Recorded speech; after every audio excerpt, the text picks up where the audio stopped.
I now live with my parents, so why don't you, a stranger, just move into a cheap place? What's the big deal, right? I thought my husband would make me happy, but turns out he was just using me. His family betrayed me, and I was really shocked. It seemed like they hadn't even realized how naive they were. But if they kick me out, who's going to pay the bills? I realized there was no point in being part of this family, so I knew what I had to do next. I got in touch with everyone and started getting ready. What happened to all the stuff? I had a company come and take it all away.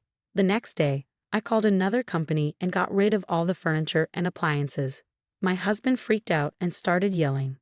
My name is Michelle Thompson. I'm 35 years old. I've been working from home since I finished college. I only have to travel once a month, but I work full-time. My company has been really understanding because both of my legs are disabled. So I use a wheelchair to get around. This happened because I had a motorcycle accident in college. A car crashed into me from behind on the highway, and I was thrown into the air. It felt like everything was moving really slowly. This is it for me, I remember thinking as I flew through the air. Luckily, I didn't die, but my legs got injured and I can't move them anymore. I've been doing rehab ever since, but they probably won't get better. I've been in a wheelchair for years now. I guess I'll probably stay single for the rest of my life. Once I accepted my condition, I started wanting to get married again. One day, my friends arranged a blind date for me, and that's when I met Ken, who's 5 years older than me. Despite his age, he looked younger. What surprised me was how immature he acted for a 40-year-old. He's very straightforward, which means he doesn't hold back.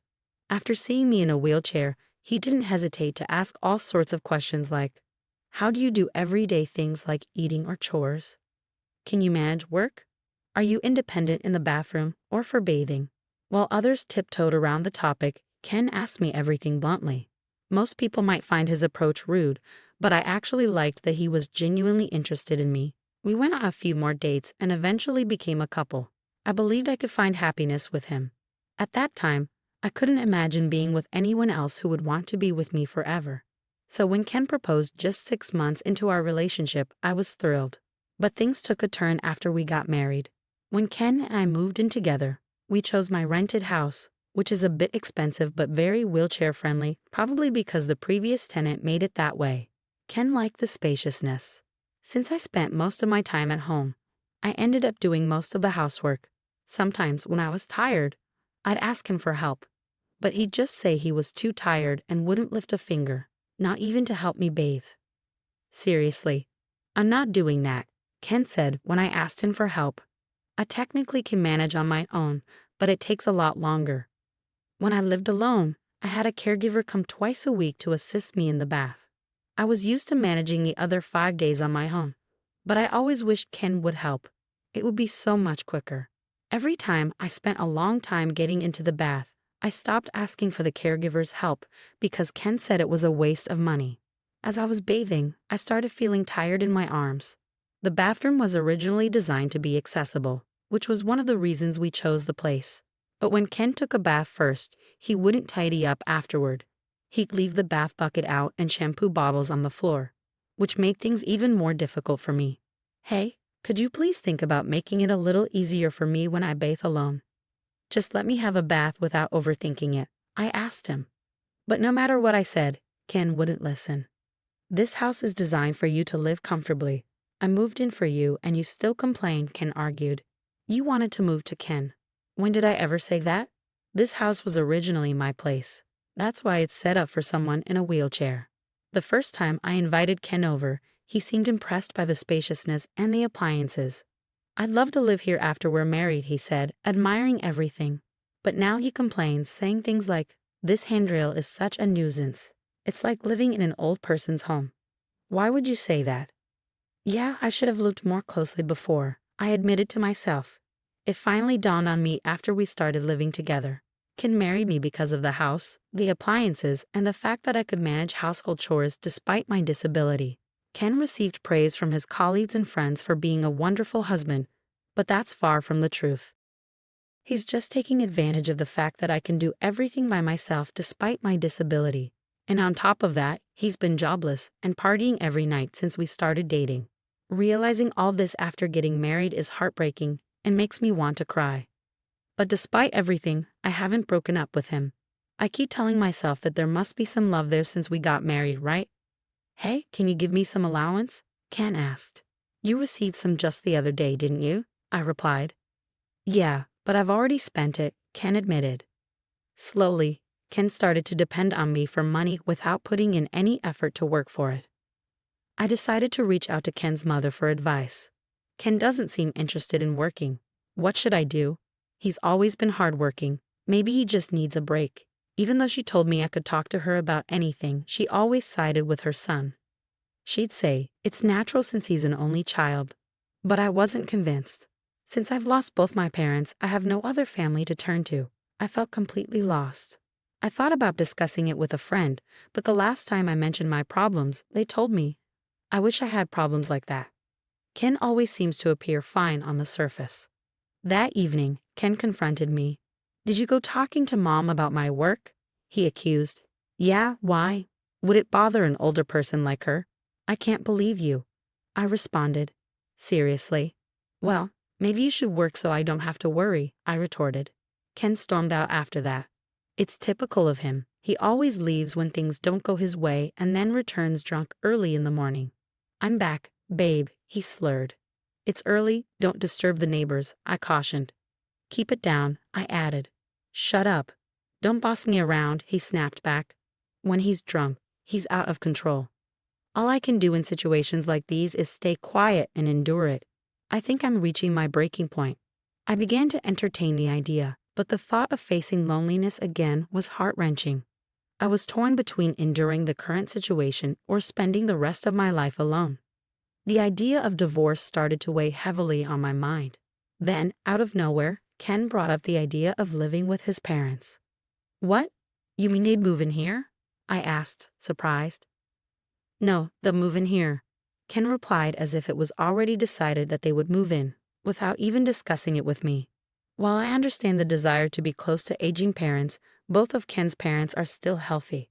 I couldn't understand why they would want to leave their own home to come live with us. Do they really need to stay here? It's going to be crowded with 4 people, and I work from home, so it'll be inconvenient. I expressed my concerns. You're always thinking about yourself, huh? I never thought you were this selfish, Ken accused. I'm just saying, why do they need to move here when they have their own place? Our place is bigger, more modern, and has all the conveniences. Plus, it's accessible for elderly people, I reasoned. If Ken's parents moved in, I'd have to be on my toes during work hours. Ken is rarely home, but his parents would likely be around a lot since they're retired. Sharing the bathroom, kitchen. I already move slower than most people, and I could easily imagine the strain of such a living situation. Can I have some time to think? I asked. You better hurry up. We don't have much time, Ken replied curtly. Despite Ken's insistence that there wasn't much time, he wasted no time in bringing his parents over by the weekend. It seemed like they had already discussed this move extensively. I've been thinking, maybe you should consider moving to a facility, Ken suggested. What? I couldn't believe what I was hearing. A facility for me? I was taken aback. Yeah, it's a good idea, right? You have your own limitations, right? In a facility, they take care of everything, Ken explained. It seemed like he wasn't just considering his parents moving in, but also the idea of sending me away. I'd visit you from time to time, he added casually. That statement jolted me awake. If not now, then when? Ken, what do you think I am to you, huh? You're my husband, right? Would you really tell your beloved wife to go to a facility? I confronted him. Hold on. When did I say I love you, Michelle? Ken's response made my anger boil. It was becoming increasingly clear that Ken was using me. Hadn't I known it all along? Wasn't it my fault for letting things get to this point? I felt like I needed to draw a line. Then, to my disbelief, Ken uttered even more shocking words. In this house, I'm going to live with my parents. You, an outsider, can go live in some cheap facility, he declared. What did you just say? I looked to his parents, hoping for some support, but they just had unsettling grins on their faces. Why are you laughing? I demanded. What's the big deal, huh? Ken's parents responded with indifference. It seemed like things had been escalating too quickly lately. I couldn't shake the feeling that maybe they had their eyes on my home even before we got married. I knew I had to act fast and get these people out. Please leave, I said firmly. What? Leave now, I reiterated when they hesitated. How could you talk to my parents like that? Ken snapped, his anger boiling over. It was like I was seeing the real Ken for the first time. He was yelling at me with such fury. If he cared so much for his parents, why didn't he work hard and build them a house? Why did he have to take mine? My head felt like it was on fire. It's okay, Ken. Michelle must have been shocked since we came unexpectedly. His mother intervened. We just came to check the place today, his father added. Yeah, we need to check before moving in. Looks like there are more appliances than last time. Seems comfy to live in. It became clear they were here to stake a claim on my home. I took a deep breath, trying to calm myself as I filled my lungs with oxygen. Then, a sudden question popped into my mind. If I leave, how are they planning to survive? His parents are on a pension, and Ken's just a part-timer. I'm covering all the rent and living expenses. Who's going to pay the $2,800 a month? Do his parents think Ken's earning the living expenses? I voiced my concerns, but they were ignored as his parents cheerfully left. Ken followed them. I'm going to stay at my parents' tonight. Hold on, we need to talk, he said as he left. There's nothing to talk about. I, the man of the house, have decided. I won't change my mind, he declared before leaving me alone in shock. But I couldn't just stay like that. I immediately called a real estate agent I knew. Ken didn't return that night, probably celebrating with his parents. I quickly sorted out essential and non-essential belongings. When Ken returned the next day, he saw the organized stuff and laughed. Oh, started packing. Found a place to move to already? Ken asked, surprised by my swift action. Yes, I have, I replied, handing him a card. And here's the card of a divorce lawyer. Here you go, Ken. From now on, let's communicate through the lawyer. A divorce? Why? If you're kicking me out, there's no point in being married anymore, right? Ken tried to reason. Ken seemed taken aback by the mention of divorce. You can't live without me, right? He added, almost as a question. I don't understand what you mean. Who else would marry you? Ken responded, his arrogance showing. I can live on my own, but you said you wanted to get married. I reminded him. It was only then that I realized how arrogant and overconfident Ken was. He approached me thinking I was a lonely, disabled single woman. I'm independent, have money, and never struggle with my living. Plus, I stay home all the time, so I handle all the chores for him. I'm the ideal woman. Money keeps coming in even if he doesn't work. He thought I wouldn't leave because I couldn't find anyone else. That's why he was shocked when I casually brought up divorce. Why? You know, if you divorce me, you might be single for the rest of your life, Ken warned, revealing his insecurity. Well, if it means living a married life with you, I'd rather be single forever, I asserted. Whether I spend the rest of my life alone isn't for you to decide. I added, my usually submissive demeanor giving way to defiance. Ken seemed flustered, and I could tell he was panicking. I never thought he was such a weak man. I realized I had been putting up with him for far too long. Once I made the decision to divorce him, I felt a weight lift off my shoulders. I had been too focused on getting married. Anyway, you don't have to move out right away. I didn't mean to rush you into a facility that soon, I said. Oh, it's fine. I'll do as you wish. Don't worry, you won't find a place that fast. Think it over, okay? Ken replied, trying to regain control of the situation. I've already secured a place, so it's all right, I informed Ken. What? Wait a minute, isn't this too soon? Ken responded, clearly taken aback. I observed Ken's shifting attitudes, from smugness to panic. Dealing with him was becoming increasingly irritating as I calmed down. The facility staff are informed and know about my situation, so everything's fine. I reassured him, determined to move forward with my decision. When did you even set all this up? Were you preparing all along? Ken asked, clearly surprised by my sudden revelation. Yes, even before I met you, actually. I had been considering my retirement and had my eye on a certain facility. It's more like a condo. After an injury during my hospital stay, I read various investment books. I had decided to invest in stocks and real estate. I had diversified investments between my salary and my parents' inheritance. The facility I had my eye on, I had already purchased and had been renting it out for income. I never mentioned this to Ken. It's my hidden asset, I explained. We don't need to get a divorce. I get it. You can stay here. Let's live with my parents, Ken suggested. Do you not get it? Why would I ever do that? I responded firmly, feeling empowered by my newfound independence and decision-making. He seems pretty dense. Even after bringing up divorce, he still seems to believe he's the only one for me. I thought to myself, sorry, but my mind's made up. What's your problem? I confronted Ken. You're so selfish. If you come crying back later, it's not my problem, Ken retorted. I won't be, so don't worry, I replied confidently, determined to move forward without him. Ken fell silent, lost in thought. Hours passed as I continued packing up my things. Then, I overheard Ken making a phone call. It seemed like he was speaking to his parents. It struck me as pathetic that he needed to rely on them for such decisions. Eventually, Ken approached me. Fine, we'll get a divorce. Just leave quickly, he said begrudgingly. Perhaps he would miss having me around to take care of the household chores. But he likely saw living with his parents as a way to avoid them. With that, Ken left for his parents' home. I'm going to talk to my folks about what's next. Get ready to move out quickly, he informed me. Yes, I'll do that, I replied, ready to start a new chapter of my life without him. I finished moving all my stuff within a week. During that time, Ken never showed up. We met again a day after the move was completed. As I was settling into my new home, Ken called me outside and asked, Hey, what's going on? This place is almost empty. Where are the appliances? I had a service pick up those items for me, I replied calmly. What? I had called a service the next day and had them collect all the furniture and appliances, Ken exclaimed, clearly agitated. My husband's frustration grew and he began grumbling. Not only Ken but also his parents were there.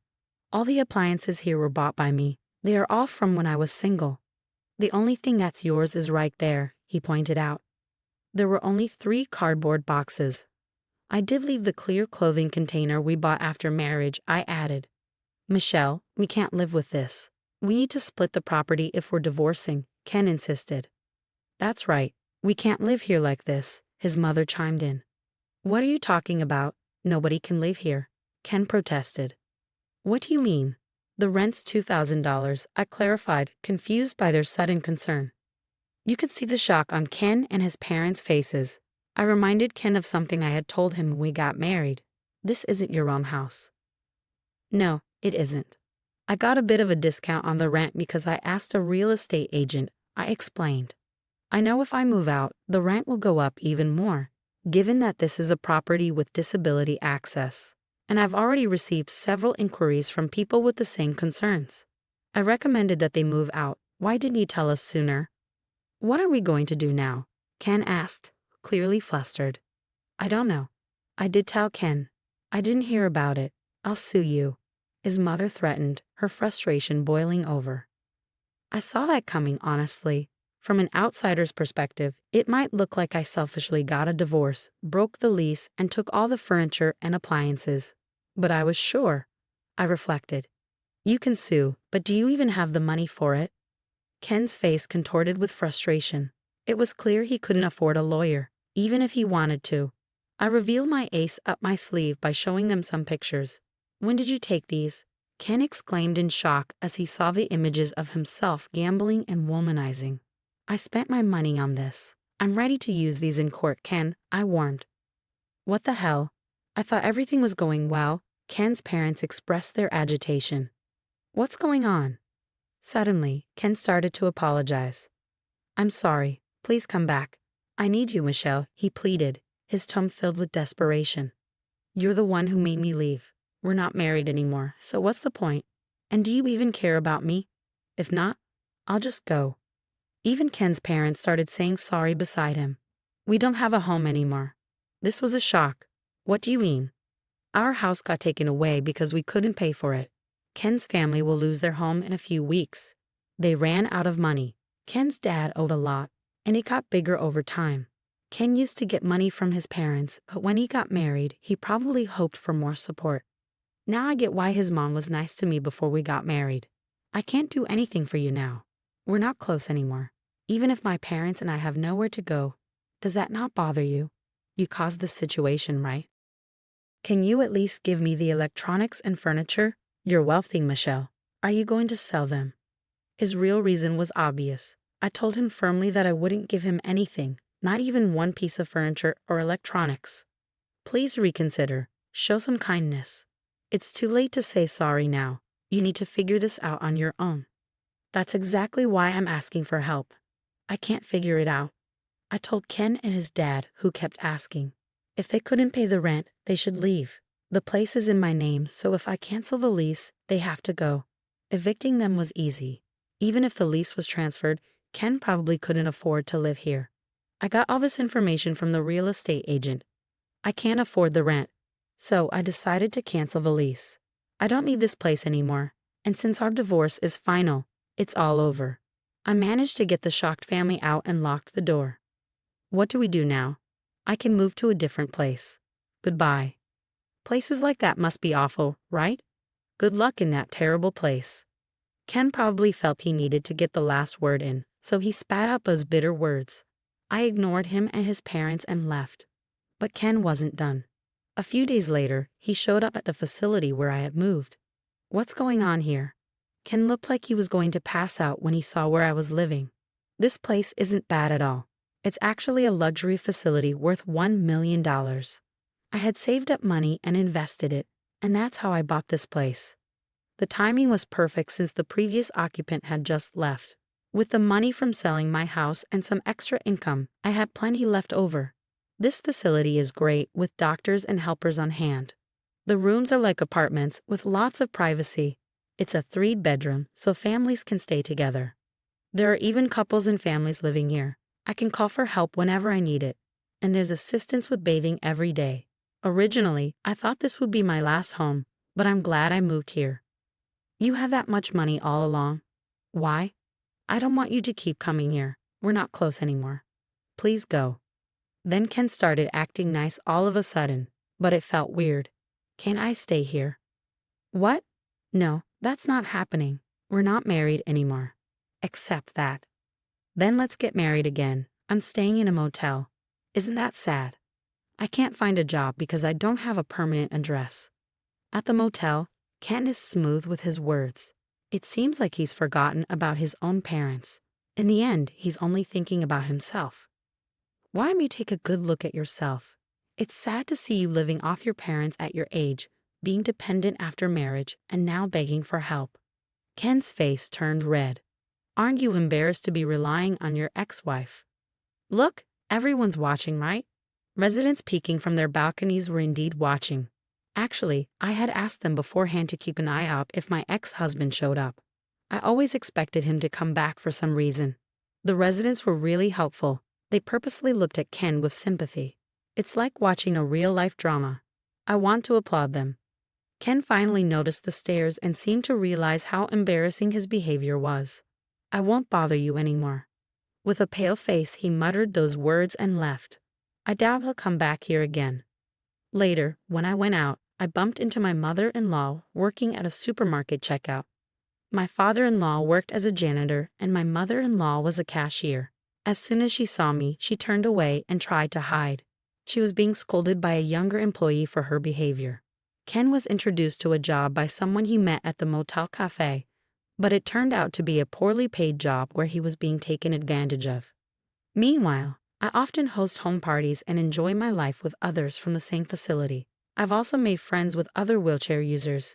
If I had known such a supportive community existed, I would have moved here earlier. I make time for physical therapy sessions, and my current goal is to regain the ability to move my legs on my own. Overall, I lead a fulfilling life, both at work and in my personal time.